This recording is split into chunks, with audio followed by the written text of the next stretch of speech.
Oppose po ang DOTR dito sa solusyon na ito dahil nga sa ang ating prioridad ay ang panatilihin ang kapasidad ng ating pong busway.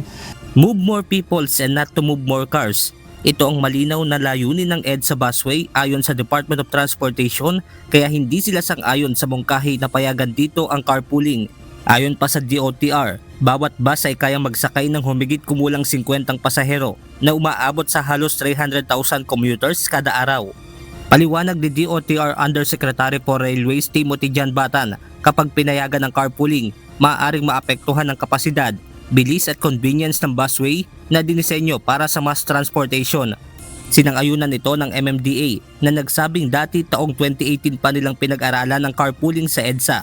Ngunit lumitaw ang iba't ibang issue, kabilang ang mahirap na pagpapatupad ng high occupancy rules at ang posibleng pagpasok ng mga kolorum na sasakyan. Ang hindi nakikita doon ay yung convenience noong mga mananakay na gumagamit ng bus. Na dati 3 to 4 hours end-to-end bago ka makarating from Balintawak to MOA and vice versa. Ngayon po nasa 1.5 oras lang ang end-to-end.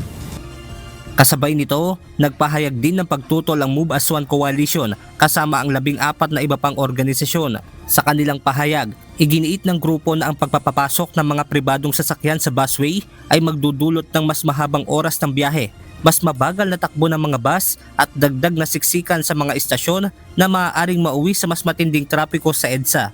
Imagine niyo yung 1 oras kalahati na natitipid nitong 300,000 a day na in terms of manpower, in terms of time na ini-spend nitong ating mga kababayan sa kanilang pamilya ay natitipid nila.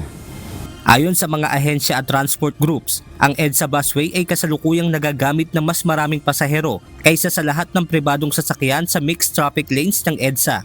Dahil dito, iginiit nilang mas mainam na panatilihin itong eksklusibo para sa mass transport, alinsunod sa layunin ng pamahalaan na unahin ng kapakanan ng mas nakararaming commuter kaysa sa kaginhawaan ng iilan. Benedict Samson, UNTV News and Rescue. Diyos ang aming sandigan, serbisyo publiko ang aming pinahahalagahan.